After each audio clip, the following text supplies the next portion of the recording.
सर्वांना नमस्कार. आजच्या चर्चेमध्ये सगळ्यांचं सहर्ष स्वागत आहे, हार्दिक स्वागत आहे. गेल्या महिन्याभरापासून अमेरिका, इस्रायल आणि इराण यांचा संघर्ष सुरू आहे आणि हा संघर्ष थांबायचं काही नाव नाही घेत. दररोज कुठल्या ना कुठल्या तरी घडामोडी आपल्या समोर येत आहेत आणि दर 2 दिवसांनी किंवा दररोज अणुबॉम्ब, atom bomb, hydrogen bomb, nitrogen bomb यांसारखे शब्द आपल्या कानावरती पडतायत. अणुबॉम्बचा वापर आतापर्यंत जर आपण बघितलं तर फक्त 2च वेळा झालेला आहे युद्धामध्ये.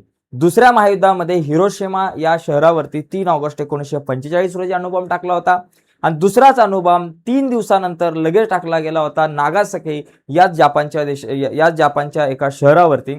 तो 9 ऑगस्टला टाकला गेला होता. म्हणजे 2 अणुबॉम्बमध्ये फक्त 3 दिवसांचाच फरक होता आणि आज जवळपास 1945 पासून 2026च्या आजच्या तारखेपर्यंत कुठल्याही प्रकारचा अणुबॉम्ब कुठल्याही देशाने दुसऱ्या देशावरती टाकलेला नाहीये. तर मग असं का अजूनपर्यंत का अणुबॉम्बचा वापर कोणी केला नाहीये? आता येणाऱ्या काळामध्ये केला जाऊ शकतो का? अमेरिका इराण हा संघर्ष जर जास्त पेटला गेला तर अमेरिका अणुबॉम्बचा वापर करू शकतो का? अमेरिकेकडे जवळपास 5000 पेक्षा जास्त अणुबॉम्ब आहे, त्यातल्या एकाचा तरी वापर आतापर्यंत अमेरिका करू शकतो का? किंवा येत्या काळामध्ये करू शकतो का? किंवा आतापर्यंत त्यांनी का केला नाही आणि केला तर त्याचे परिणाम अमेरिकेवरती किती होतील, इराणवरती किती होतील आणि संपूर्ण जगावरती या अणुबॉम्बचा काय इफेक्ट पडू शकतो? या सगळ्या मुद्द्यांवरती आजची आपली चर्चा असणार आहे. तर जाऊयात पटकन पुढे जाण्याच्या अगोदर एक रिक्वेस्ट आहे, नवीन असाल तर चॅनल सबस्क्राईब करून ठेवा. मित्रांनो, एक गोष्ट लक्षात घ्या, याच्या अगोदर हा जो विनाश झाला होता 6 ऑगस्ट आणि 9 ऑगस्ट 1945 रोजी, तो विनाश काय होता? आतापर्यंत जे 2 अणुबॉम्ब वापरले गेले त्यांचा परिणाम या 2 शहरांवरती कसा झाला होता ते आपण बघूयात. आणि त्यानंतर आत्ताचे अणुबॉम्ब 90 वर्षानंतर जवळपास आपण जर बघितलं तर आत्ताच्या अणुबॉम्बची शक्ती किती आहे, म्हणजे या अणुबॉम्बपेक्षा जो हिरोशिमा नागासाकीवरती पडला होता त्याच्यापेक्षा शेकडो पट जास्त, म्हणजे एक शहर उद्ध्वस्त झालं, आज त्याच्या शेकडो पट जास्त इफेक्टिव्ह क्षमतेचे अणुबॉम्ब तयार आहेत आपल्याकडं, जगामधल्या मोठ्या मोठ्या देशांकडं. आणि मग मित्रांनो, त्यातला जर प्रयोग झाला तर त्याचे परिणाम काय होऊ शकतात आज जगावरती, यावरती सुद्धा चर्चा करणार आहोत. पहिला आपण या हिरोशिमा नागासाकीवरती काय परिणाम झाले होते आणि हा अणुबॉम्ब कसा नेमका तयार केला गेला होता, त्याच्यामध्ये कुठल्या मूलद्रव्यांचा वापर केला गेला होता, कुठल्या घटकांचा वापर केला होता, यावरती मी साध्या आणि सोप्या भाषेमध्ये मी चर्चा करणार आहे. बघा मित्रांनो, सगळ्यात पहिली गोष्ट, 6 ऑगस्ट 1945 रोजी अमेरिकेने जपानच्या हिरोशिमा या शहरावर अणुबॉम्ब टाकला.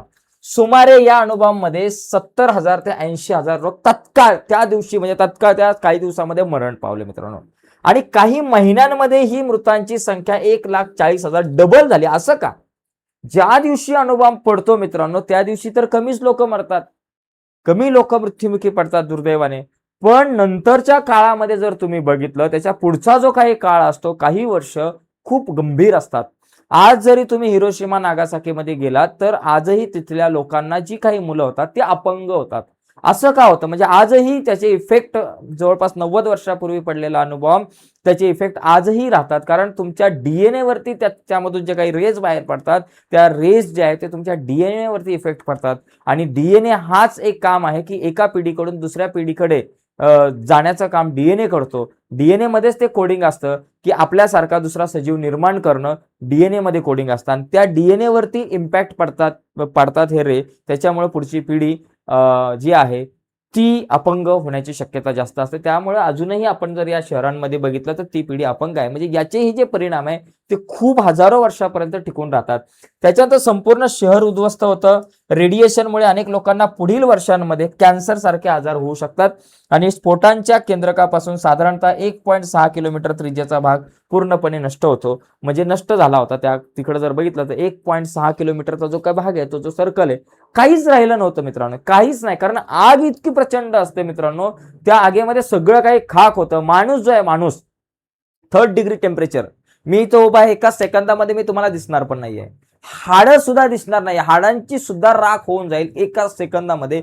इतकी मोठ्या प्रमाणामध्ये ऊर्जा निर्माण झाली होती मित्रांनो तिथे. आणि आजच्या ॲटम बॉम्बमध्ये, आजच्या हायड्रोजन बॉम्बमध्ये, अणुबॉम्ब नाही तर आज हायड्रोजन बॉम्ब आहे आपल्याकडं, आणि त्या हायड्रोजन बॉम्बचा इम्पॅक्ट आणि इफेक्ट किती असतो ते पण आपल्याला जाणून घ्यायचं आहे. हिरोशिमा नंतर नागासाकीवरती दुसरा बॉम्ब टाकला होता. तो नागासाकीवरती जो बॉम्ब टाकला होता दुसरा 9 ऑगस्टला, तिसऱ्या दिवशी लगेच, त्याच्यामध्ये 40 लोक तत्काल मृत्युमुखी पडले. एवढे का 40 लोक? हिरोशिमा जे आहे ते एकदम सपाट भागामध्ये तो प्रदेश होता, त्यामुळे तिथं जास्त लोक मारले गेले. आणि हा जो भाग जो आहे नागासाकी, हा थोडासा डोंगराळ भाग असल्यामुळे तिथे कमी प्रमाणामध्ये माणसांची जी हानी आहे, जीवितहानी झाली होती. आणि नंतरच्या काळामध्ये ती 70 ते 80 हजारापर्यंत पोहोचली. शहराचा मोठा भाग उद्ध्वस्त झाला आणि रेडिएशनमुळे दीर्घकालीन आजार, कॅन्सर असेल, त्वचेचे आजार आहे ते राहिले तसेच राहिले. आता आपण या ठिकाणी बघूयात की हे जे अणुबॉम्ब आहेत नेमके कसे तयार होतात, हे अणुबॉम्ब कसे तयार केले. या अणुबॉम्बमध्ये 2 अणुबॉम्ब वापरले. 2 जे अणुबॉम्ब होते, पहिला 6 तारखेला आणि 9 तारखेला टाकला होता, या 2 अणुबॉम्बमध्ये वेगवेगळे घटक होते. पहिला जो अणुबॉम्ब टाकला होता 6 ऑगस्टला, त्याच्यामध्ये युरेनियमचा वापर केला जातो. आता या युरेनियमचा वापर अणुबॉम्ब तयार करण्यासाठी सुद्धा वापरला जातो आणि विद्युत ऊर्जा निर्माण करण्यासाठी सुद्धा, आपण म्हणतो ना अणु ऊर्जा निर्मिती केंद्र, तर अणूपासून जशी आपली ही जी लाईट आता इथं सगळीकडे दिसते, ही जी ऊर्जा आहे विद्युत ऊर्जा निर्माण करण्याचं काम सुद्धा ह्या युरेनियम पासून केलं जातं. या युरेनियमचा वापर आणि प्लुटोनियमचा वापर सुद्धा अणु ऊर्जा निर्मिती केंद्रामध्ये केला जातो. म्हणजे एक चांगला भाग सुद्धा त्याचा इम्पॅक्ट आहे. आता ह्या अणूमधून ऊर्जा कशी निर्माण होते बघा. इथे समजा युरेनियमचा साठा असतो खूप मोठ्या प्रमाणामध्ये, आणि हा जो युरेनियम आहे या युरेनियमवरती न्यूट्रॉनचा मारा केला जातो. तुम्हाला एक गोष्ट सांगतो, अणू माणसं म्हणजे आज जगामध्ये जर बघितलं की पदार्थाचा सगळ्यात लहानात लहान भाग अणू आहे, अणू. आणि हा युरेनियमचा अणू इतका छोटा असतो, म्हणजे कुठलाही अणू इतका छोटा असतो की तो आपल्याला दिसत नाही. या अणूच्या केंद्रामध्ये प्रोटॉन आणि न्यूट्रॉन असतात आणि त्याच्या या वेगवेगळ्या प्रकारच्या कक्षा असतात अणूच्या भोवती. जसं सूर्यामध्ये आहे आणि सूर्याच्या भोवती वेगवेगळे ग्रह फिरत राहतात, तसं अणूचं एक केंद्रक असतं. त्या केंद्रकामध्ये प्रोटॉन आणि न्यूट्रॉन्स असतात आणि केंद्रकाच्या बाहेर वेगवेगळ्या कक्षा असतात, त्याच्यामध्ये इलेक्ट्रॉन फिरत असतात. आता काय होतं माहिती का, न्यूट्रॉनचा मारा या अणूवरती ज्यावेळेस केला जातो, या अणूवरती युरेनियमच्या, त्यावेळेस याचे 2 तुकडे होतात. याचे काय होतात, 2 तुकडे होतात. 2 तुकडे होतात आणि ते 2 तुकडे होत असताना त्याच्यामधून अनेक न्यूट्रॉन्स, काही न्यूट्रॉन्स बाहेर पडतात आणि ते 2 तुकडे जे तयार होतात नवीन, त्यांच्यामधून खूप मोठ्या प्रमाणामध्ये ऊर्जा निर्माण होते. का होते, ऊर्जा. आता हे जे 3 न्यूट्रॉन तयार झालेले आहेत किंवा इतर काही न्यूट्रॉन, ते न्यूट्रॉन इतर जे काही युरेनियमचे अणू आहेत त्यांच्यावरती अटॅक करतात, त्यांचं विच्छेदन करतात, त्यांना फोडतात आणि त्याच्यामधून आणखी ऊर्जा निर्माण होते. अशा प्रकारे ही साखळीच तयार होते. आणखी नवीन न्यूट्रॉन तयार होतात आणि ते न्यूट्रॉन नवीन नवीन अणूंना युरेनियमच्या फोडत जातात, त्यांचं विभाजन करत जातात आणि काही क्षणामध्ये ही जी प्रक्रिया आहे, मला सांगायला जरी 1 मिनिट लागलं गेलं तरी ही प्रक्रिया घडायला काही सेकंद लागतात. आणि त्या सेकंदाभरामध्ये मित्रांनो, सेकंदाच्या आतमध्ये ही प्रक्रिया होते आणि खूप मोठा स्फोट घडून येतो काही सेकंदामध्ये. म्हणजे एखादा माणूस उभा असेल, स्फोटचा आवाज आला आणि काही होतंय नाही होतंय ते समजण्याच्या आतच तो माणूस वरती गेलेला असतो. त्या माणसाचं काहीच अस्तित्व शिल्लक राहिलेलं नसतं तिथल्या भागामध्ये. तर अशा पद्धतीने ही प्रक्रिया होते. तर हीच प्रक्रिया तिला न्यूक्लिअर फिजन म्हणतात. हा जो पहिला अणुबॉम्ब आहे याला आपण म्हणतो लिटिल बॉय. पहिला जो अणुबॉम्ब टाकला होता हिरोशिमावरती त्याला आपण लिटिल बॉय म्हणतो. आणि याच्यामध्ये बघा इथं अणूचा साठा आहे आणि हा जो अणुबॉम्ब आहे विमानामधून ज्यावेळेस टाकला गेला आणि इथं समजा जर जमीन असेल तर अणुबॉम्ब जो आहे तो इथं जमिनीवरती नाही फोडला जात, थोडासा वरच्या अंतरावरती, जमिनीपासून काही अंतरावरती फोडला जातो, जेणेकरून हानी जास्त होईल. कारण हा जो अणुबॉम्ब आहे हा खाली जर फुटला तर इतकी जास्त इम्पॅक्ट नाही पडणार. तो वरती फुटला, आकाशामध्ये जर त्याला फोडला तर इम्पॅक्ट जास्त होईल, कारण आग जी आहे ती वर जाईल आणि रेडिएशन सुद्धा खूप मोठ्या प्रमाणात जास्तीत जास्त लांब पसरू शकतात. ओके, आता याच्यामध्ये एक छोटीशी अशी कळ असेल, तो सोडला आणि त्याच्यानंतर रडारच्या सिस्टीमने ही छोटीशी कळ असेल, बटन असेल, ते दाबलं गेलं, त्याच्यानंतर न्यूट्रॉनचा मारा झाला आणि नंतर मग हा स्फोट झाला. अशा पद्धतीने ही रचना केली होती. मी तुम्हाला खूप शॉर्टकटमध्ये सांगतोय, जास्त डिटेलमध्ये नाही सांगत. याच्यामध्ये युरेनियमचा वापर केला होता. युरेनियम 235 या मूलद्रव्याचा वापर केला होता लिटिल बॉय मध्ये. हा अणुबॉम्ब कशावरती टाकला, हिरोशिमावरती. दुसरा जो अणुबॉम्ब होता त्याच्यामध्ये प्लुटोनियमचा वापर केला होता. कशाचा, प्लुटोनियमचा वापर केला होता, प्लुटोनियम या मूलद्रव्याचा. आणि त्या मूलद्रव्याचा वापर करून दुसरा स्फोट घडून आला होता. हा बघा, हा होता तो अणुबॉम्ब प्लुटोनियम. त्याच्यानंतर 15 ऑगस्टला सुद्धा तिसरा अणुबॉम्ब येणार होता. 15 ऑगस्टला अमेरिका तिसरा अणुबॉम्ब टाकणार होती, परंतु कारण 15 ऑगस्टला तिसरा अणुबॉम्ब टाकण्याच्या आतच जापानने माघार घेतली. जर नसती माघार घेतली तर तिसरा अणुबॉम्ब सुद्धा फुटला असता. तर हे 2 अणुबॉम्ब मित्रांनो आपण बघितलेत. आता याच्यामध्ये एक सगळ्यात महत्वाची गोष्ट, आता हे 2 अणुबॉम्ब झाले, आता आपण हे दोन्ही अणुबॉम्ब बघितले.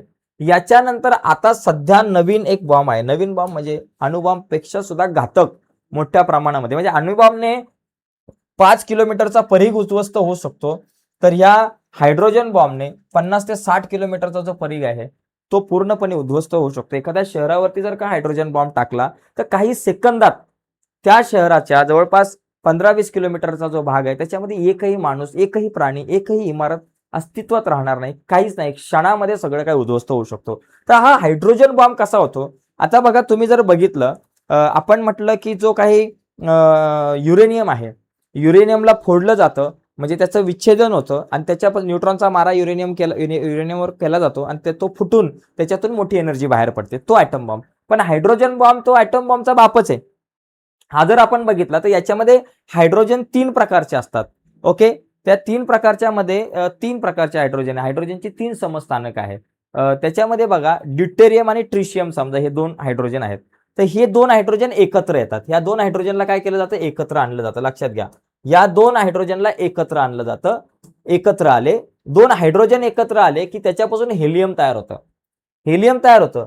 हेलियमच्या केंद्रकामध्ये 2 प्रोटॉन असतात आणि इलेक्ट्रॉन असतात 2 बाहेर, परंतु त्याच्यामधून एक न्यूट्रॉन बाहेर पडतो. म्हणजे हेलियम तयार होतं, न्यूट्रॉन बाहेर पडतं आणि याच्यामधून खूप मोठ्या प्रमाणात ऊर्जा निर्माण होते. ही ऊर्जा इतक्या प्रमाणामध्ये निर्माण होते, हिचं टेम्परेचर इतकं असतं की सूर्याच्या केंद्रामध्ये जेवढं टेम्परेचर असतं ना, त्याच्यापेक्षा जास्त टेम्परेचर इथं तयार होतं. मग तुम्ही विचार करा की ह्या टेम्परेचरमध्ये जर का एखादा माणूस सापडला तर तो क्षणामध्ये काहीच नाही राहणार. माणूस काय, तुम्हाला म्हणतो, लोखंड सुद्धा वितळतं. हे टेम्परेचर इतकं असतं की याच्यामध्ये लोखंड सुद्धा वितळून जाणार. त्याच्यामुळे इमारतींचा काय भरोसा नाही. इमारती भुईसपाट.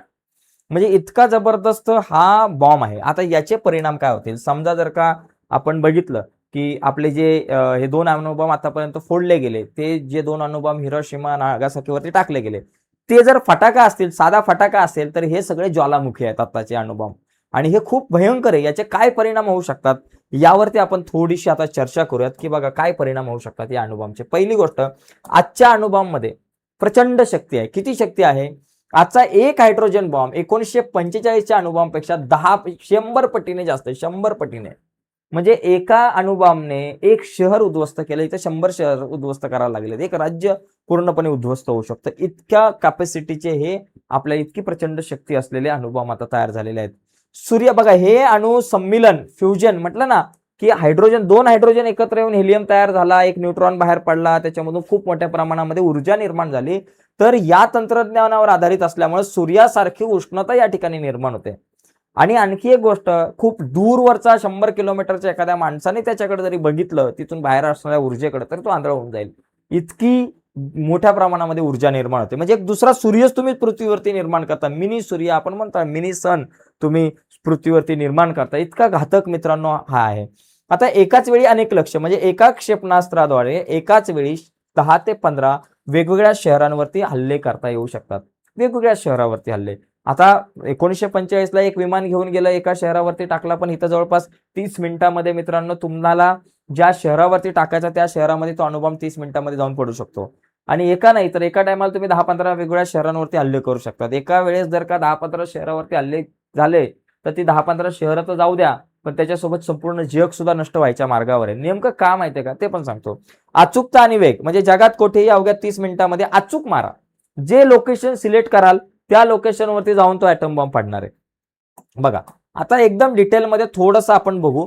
यामध्ये जर बघितलं तर जागतिक, आता समजा जर का इराणवरती टाकला ॲटम बॉम्ब, समजा टाकला, काय होईल? बरेच लोक म्हणतात की टाकत का नाही, किंवा भारत का नाही पाकिस्तानवरती ॲटम बॉम्ब, एवढे ॲटम बॉम्ब का आपण टाइमपासला ठेवलेत, काय का नाही टाकत? पाकिस्तानवरती टाकलं तर त्याचे इम्पॅक्ट आपल्यावरती पण येतील. ते कसे? बघा, पहिली गोष्ट, जागतिक तेल संकट निर्माण होईल. हा एक छोटासा इम्पॅक्ट आहे. जागतिक तेल संकट निर्माण होईल हा छोटा इम्पॅक्ट आहे, जर इराणवरती जर का ॲटम बॉम्ब पडला तर. पण त्याच्याही पेक्षा महत्वाची गोष्ट, किरणोत्सारखी धूळ, म्हणजे रेडिओ ऍक्टिव्ह फॉलआउट. म्हणजे तो अणुबॉम्ब जर का त्या देशावरती पडला, आताचे अणुबॉम्ब जास्त घातक आहे, तो पडल्यानंतर मित्रांनो त्याच्यामध्ये तिकडचा भागच भुईसपाट होईल. नकाशावरून तो इराण जाईलच जगाच्या, पण त्याच्यामधून जी मोठ्या प्रमाणामध्ये धूळ निर्माण होईल, त्याच्यामधून बाहेर पडणारे एक्स-रे, गॅमा किरणं असेल किंवा इतर वेगवेगळ्या प्रकारची किरणोत्सारी जी किरणं जी असतील ती जी बाहेर पडणार, हवेमध्ये मिसळणार, ती काय आपल्याला दिसत नाही किरणं. जे एक्स-रेज असतात, आपण जातो एक्स-रे काढायला आपल्या छातीवरती, आपण किंवा काय काय हाडाचं काहीतरी तुटलं मोडलं एक्स-रे काढायला जातो, आपल्याला दिसतात का एक्स-रे? नाही दिसत, हे रेज दिसत नाही, पण ते आपल्या शरीरासाठी भयंकर घातक असतात. आपल्या मोबाईलमधून सुद्धा वेगवेगळ्या प्रकारचे रेज बाहेर पडत असतात. त्याच्यामुळे पक्ष्यांची संख्या खूप कमी होत चालली आता, कारण त्या रेजमुळे पक्ष्यांवरती खूप वाईट इम्पॅक्ट होतं. चिमण्या आता दिसत नाहीये का? ह्या टॉवर्समुळे आपल्याला दिसत नाहीयेत, पण त्याहीपेक्षा अतिशय घातक अशी ही किरणं बाहेर पडतात. माणसं त्याच्यामधून त्या किरणांपासून वाचू शकत नाही. एकदा ती किरणं गेली शहरामध्ये, सकाळी माणूस शरीरामध्ये, सकाळी होता माणूस, संध्याकाळी गायब झाला. कोरोनामध्ये तरी 15 दिवसानंतर जात होता, इथं 15 मिनिटांमध्ये पण शक्यता नाहीये जगण्याची. आता काय होतं माहितीये, याच्यामुळे काय माहितीये का, या अणुबॉम्बचा धूर आणि विषारी धुलीकण हे वाऱ्यासोबत शेकडो किलोमीटर प्रवास करतात. इराणच्या शेजारील देश जसे भारत, पाकिस्तान, तुर्की, आखाती देशांमध्ये सुद्धा हा विषारी पाऊस पडू शकतो. हवेमध्ये विस्तळतील, विषारी पाऊस पडेल आणि त्या पावसामुळे मित्रांनो शेती जी आहे, जमीन हजारो वर्षासाठी नापीक. हजारो वर्ष त्या जमिनीमध्ये काहीच नाही उगवणार मित्रांनो, ज्यामुळे हवा, पाणी, शेती हजारो वर्षासाठी दूषित होईल आणि तिसऱ्या महायुद्धाची एक ठिणगी पडेल. कारण ज्यावेळेस मित्रांनो दोन देशांमध्ये युद्ध चालू असतं, त्याच्यामध्ये बाबा RDX पासून बनवलेले जे बॉम्ब्स आहे, साधे बॉम्ब आपण जे वापरतो, जी क्षेपणास्त्र वापरली जातात किंवा बंदुकीच्या साह्याने, हातबॉम्बच्या साह्याने युद्ध केलं जातं, तोपर्यंत त्या दोन देशांचाच प्रश्न असतो. पण ज्यावेळेस अणुबॉम्बचा वापर होईल त्यावेळेस तो त्या दोन देशांचा नाही झाला. म्हणजे तो जो प्रश्न आहे तो आता त्या दोन देशांचा नाही उरला, तर हा जगाचा प्रश्न उरलेला आहे, कारण अणुबॉम्बचा वापर झाला. मग इराणच्या बाजूला काही देश असतील, अमेरिकेच्या बाजूला काही देश असतील, दोन गट पडले जातील. रशिया, चीन हे दोन देश जे आहेत ते इराणच्या बाजूने आहेत. मग इथून सुद्धा चीन असेल, रशिया असेल, यांच्याकडून सुद्धा अणुबॉम्बचा वापर केला जाऊ शकतो. आज सगळ्यात जास्त घातक अणुबॉम्ब जो आहे तो रशियाकडे आहे. रशियाकडे सगळ्यात जास्त अणुबॉम्ब्स आहेत मित्रांनो, लक्षात घ्या. सगळ्यात घातक, सगळ्यात मोठा अणुबॉम्ब जो आहे तो हायड्रोजन बॉम्ब आपण म्हणू शकतो, तो रशियाकडे, त्याचं नाव आता माझ्या लक्षात नाही, पण तो रशियाकडे आहे. त्यामुळे मग हा संपूर्ण जगाचा मित्रांनो प्रश्न पडतो आणि मग तिथे मग एका देशाने आणखी दुसऱ्या देशावरती अणुबॉम्ब टाकले तर त्याचे किती परिणाम होऊ शकतात ते आपण थोडंसं बघूयात. बघा काय होईल माहितीये का, इराणचे रशिया आणि चीन सारख्या देशांशी चांगले संबंध आहेत. अमेरिकेच्या या पावलामुळे रशिया आणि चीन शांत बसणार नाहीत. त्यामुळे अणुवस्त्र सज्ज देशांमध्ये एकमेकांवर बॉम्ब टाकण्याची स्पर्धा सुरू होऊ शकते, ज्याचे रूपांतर तिसऱ्या महायुद्धामध्ये होईल. हे होणार नाही, पण याची शक्यता खूप कमी आहे. पण झालं ना मित्रांनो तिसरं महायुद्ध, तर चौथं महायुद्ध करायला आपल्याला अशी क्षेपणास्त्र नाही, तर चौथं महायुद्ध जर झालं तर ते काठ्या आणि लाकडं घेऊन मित्रांनो चौथं महायुद्ध होईल, हे लक्षात घ्या. कारण कुठल्याच प्रकारची साधन संपत्ती पृथ्वीवरती उरणार नाही, इतके हे सगळे घातक पदार्थ आहेत. त्याच्यानंतर पुढचा या ठिकाणी मुद्दा, पर्यावरणावरती काय परिणाम होऊ शकतो, ॲटमॉस्फेरिक इम्पॅक्ट. बघा एका मोठ्या स्फोटामुळे वातावरणात इतकी धूळ उडेल की ओझोनचा थर कमकुवत होईल. जरी त्यामुळे न्यूक्लिअर विंटर आला नाही तरी प्रादेशिक हवामानामध्ये मोठे बदल होऊन पिकांमध्ये नुकसान होऊ शकतं. समजा विंटर आपण म्हणतो ना, याला न्यूक्लिअर विंटर म्हणजे काय, समजा अमेरिकेने टाकला इराणवरती, नंतर चायना, रशिया यांनी टाकले अमेरिकेवरती, असे इकडून तिकडे जर अणुबॉम्ब पडत बसले, 4-5, 10-12 अणुबॉम्बचा जर वापर झाला, लाख जग संपलं तिथं. आणि त्याच्यामुळे काय होईल माहितीये का, अणुबॉम्बच्या त्या दिवसामध्ये, ज्या दिवसांमध्ये अणुबॉम्ब टाकले जातील 2-3 दिवसामध्ये, तिथलीच माणसं मरतील. पण त्याच्यानंतर काय होईल, ह्या अणुबॉम्ब पडल्यामुळे जी काही धूळ बाहेर पडलेली आहे, जे काही किरणोत्सारी पदार्थ सगळे हवेमध्ये येतील, संपूर्ण पृथ्वीवरती ते पसरतील हवेमध्ये, पृथ्वीच्या वातावरणामध्ये.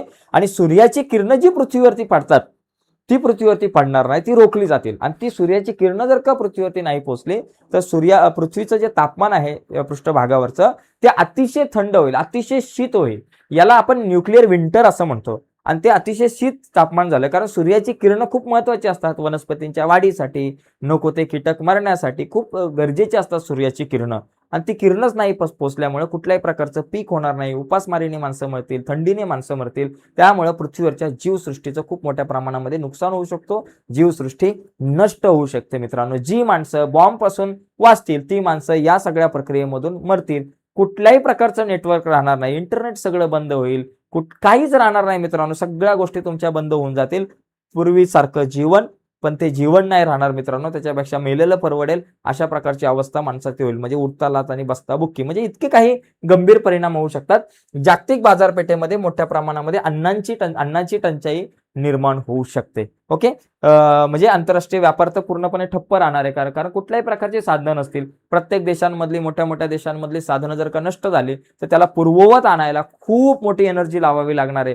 आणि ती एनर्जी लावता सुद्धा रेडिएशन जे निर्माण झालेले आहेत वेगवेगळ्या प्रकारच्या अणुबॉम्बच्या वापरामुळे, ते रेडिएशन जे आहेत ते हवेमध्ये पसरणार, सगळीकडे पसरणार, एका देशातून दुसऱ्या देशामध्ये पण पसरू शकतात. आणि याचे परिणाम खूप भयंकर होऊ शकतात येत्या काळामध्ये. त्यामुळेच मित्रांनो कुठलाही देश अणुबॉम्ब वापरत नाहीये. म्हणजे अणुबॉम्ब आहेत प्रत्येक देशाकडे. आता कुठल्या देशाकडे किती अणुबॉम्ब आहे ते जर तुम्ही बघायचा विचार केला तर बघा, आता इथं साधारणतः जर आपण हा चार्ट बघितला तर रशिया सारख्या या देशामध्ये जवळपास सगळ्यात जास्त 5,500 पेक्षा अधिक अणुबॉम्ब आहेत रशियाकडे आणि सगळ्यात मोठा हायड्रोजन बॉम्ब रशियाकडे आहे. बरोबर. 5,044 प्लस कोणाकडे? अमेरिकेकडे आहे.